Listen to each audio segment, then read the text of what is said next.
Chaque jour, nous profitons des bienfaits du courant électrique. Le secteur 220 volts et 50 Hz fournit le courant nécessaire pour allumer les lampes de la maison, faire fonctionner le réfrigérateur, la télévision, bien l'ordinateur. Mais nous ne savons pas toujours comment est-ce qu'il fonctionne. Alors, bienvenue sur Gentescore dans cette toute première vidéo sur l'électronique.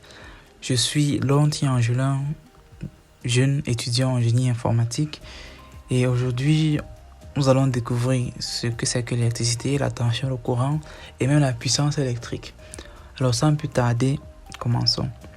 On ne peut pas parler de l'électricité sans parler de l'atome, qui est constitué d'un noyau de protons de charge positive, de neutrons de charge neutre. Autour de ce noyau gravitent à la vitesse de la lumière, c'est-à-dire 300 000 km par seconde, des électrons de charge négative. Imaginez cela comme notre système solaire, juste que notre soleil est remplacé par le noyau de neutrons et de protons et les planètes sont remplacées par les électrons. Voilà. Le principe qui nous intéresse le plus dans la structure de l'atome, c'est celui de l'attraction entre les protons et les électrons. Les électrons sont maintenus en orbite autour du noyau grâce à l'attraction entre ceux-ci et les protons du noyau. Donc, plus un électron est loin du noyau, plus il a de chances de se faire arracher de son atome et d'aller vers une charge positive plus forte. Donc, les électrons libres, ou bien les électrons qui sont les plus éloignés du noyau, auront toujours tendance à aller vers des champs, à aller vers des amas de protons positifs, ou bien aller vers des charges positives plus fortes que celles. C'est de ce phénomène que va donc naître le courant électrique, qui est dans le mouvement de ces électrons libres-là, du pôle négatif, c'est-à-dire je charge un électron, vers le pôle positif, en déficit d'électrons. Donc ce qui se passe, c'est quoi? Notre générateur a en ses pôles un déséquilibre. D'un côté, il y a beaucoup d'électrons et de l'autre, il y en a peu. Alors lorsque ces deux pôles sont mis en contact, les électrons seront donc attirés par le fort champ électrique positif créé par l'amas de protons ou bien créé par les atomes électropositifs de la borne positive. C'est donc ça qui va créer ce mouvement d'électrons représenté ici avec des boules bleues qui se déplacent. Voilà. Si nos deux bornes étaient des récipients, alors les électrons qui sont de l'eau seraient chargés dans un récipient. Et une fois que les deux récipients sont mis en contact, les électrons essayent rapidement de rétablir l'équilibre en allant remplir le récipient vide qui est en déficit d'électrons, qui est en déficit d'eau. Voilà. Donc le courant électrique est dans ce mouvement d'électrons-là. Si notre borne négative était un récipient d'eau, donc les électrons de l'eau, et la borne positive, un récipient vide en manque d'électrons, une fois que les deux récipients sont connectés, l'eau qui est les électrons essaye directement de rétablir l'équilibre entre les deux récipients. Le courant est mesuré en ampères. Voilà.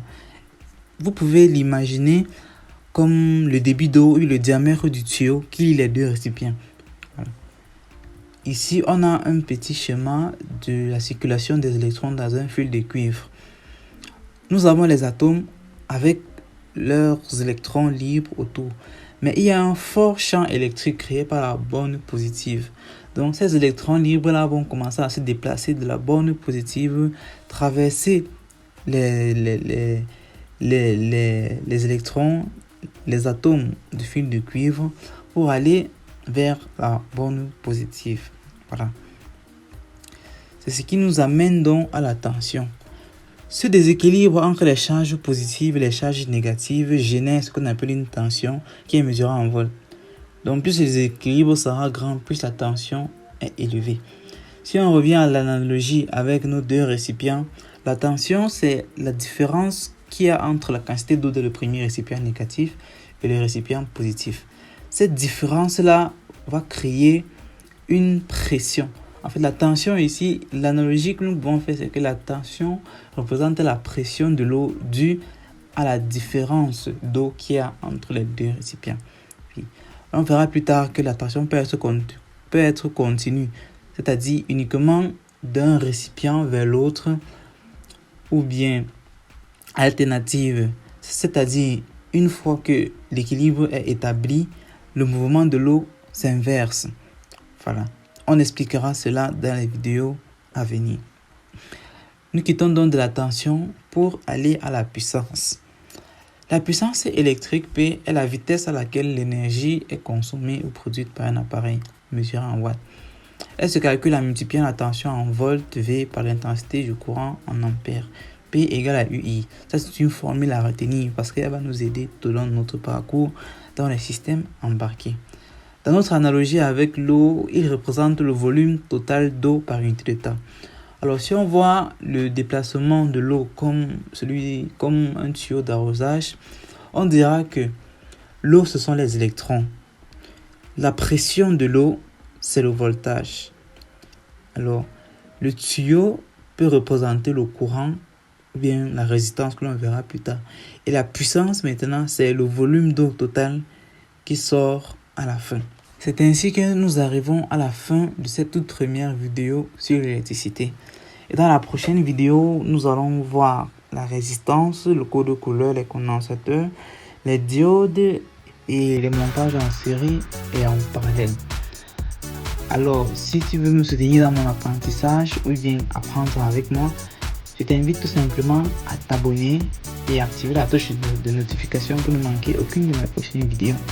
Alors, on se revoit dans la deuxième vidéo sur la série électricité au cœur de la tech.